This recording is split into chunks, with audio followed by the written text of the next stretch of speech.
Oui, je voudrais aujourd'hui vous parler d'un livre que j'ai découvert cet été et qui m'a passionné parce que c'est un auteur très peu connu, Mishima. C'est un japonais, comme son nom l'indique, qui est né en 1925 et qui est mort en 1970 dans des conditions très difficiles puisqu'il s'est fait harakiri. Cet auteur a écrit une quarantaine de romans, pièces de théâtre, essais, qui sont peu traduits en français. Hein. Et il a fait ici, dans ce livre Dojoji,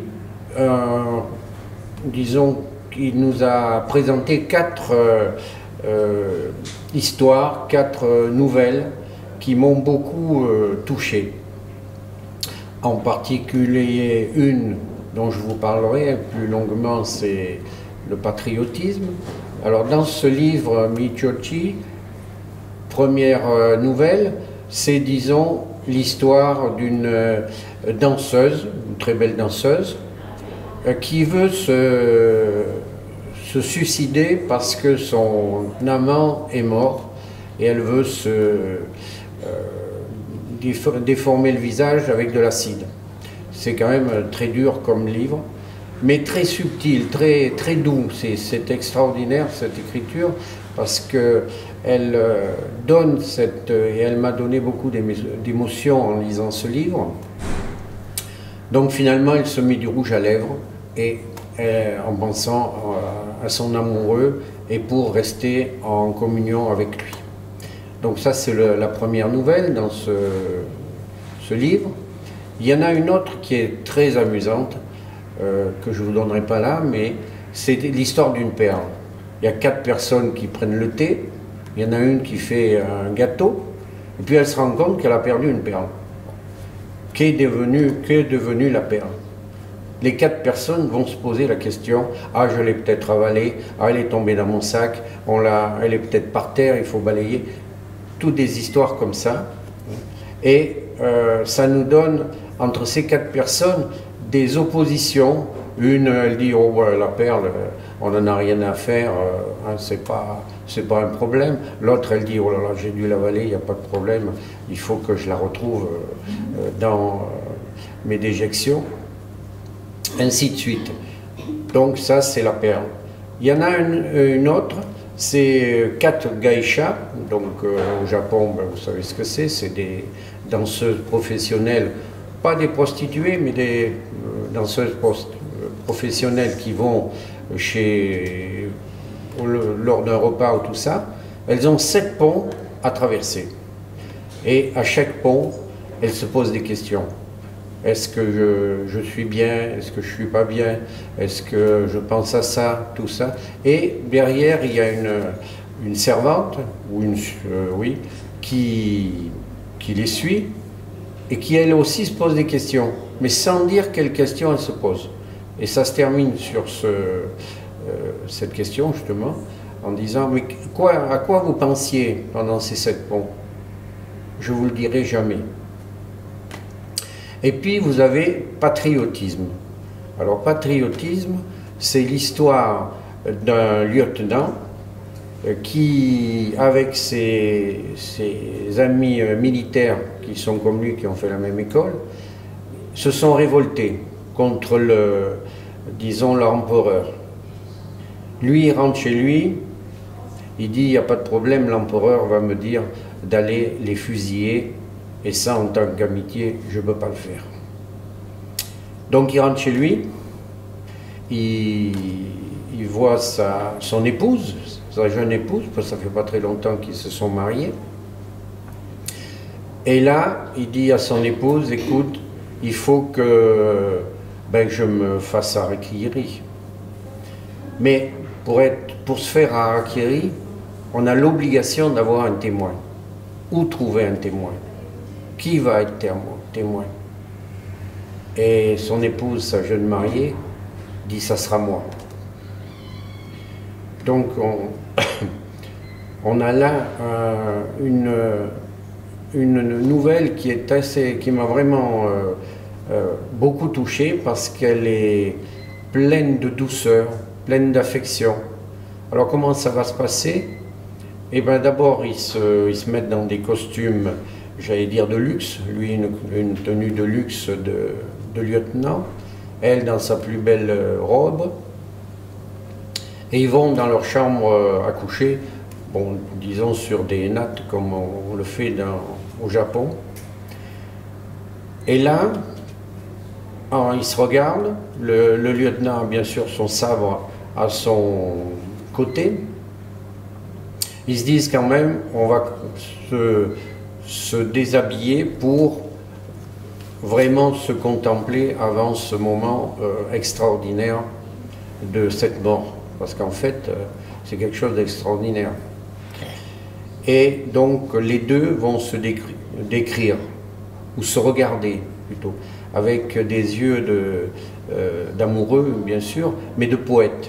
Donc justement, je vais vous lire un petit passage sur le lieutenant qui regarde son épouse allongée contre lui. Voilà ce que ça donne. C'est la dernière fois que je verrai votre corps, dit le lieutenant. Laissez-moi le regarder.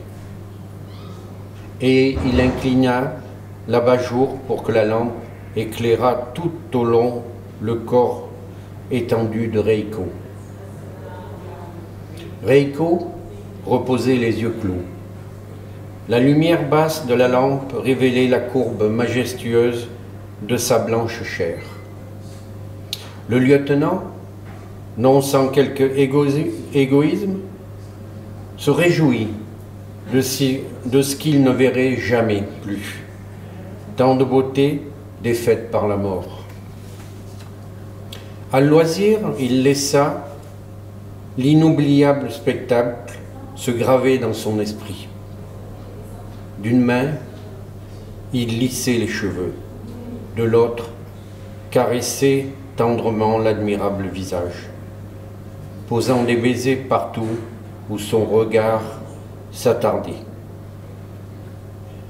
La tranquille froideur du grand front étroit, les yeux clos, aux longs cils sous les légers sourcils, la finesse du nez, l'éclat des dents entre les lèvres régulières et pleines, les douces joues et le sage petit menton.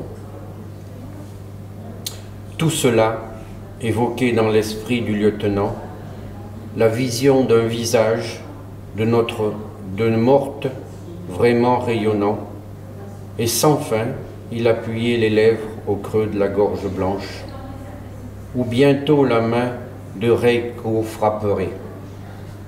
Et la gorge, sous ses baisers, faiblement rougissait.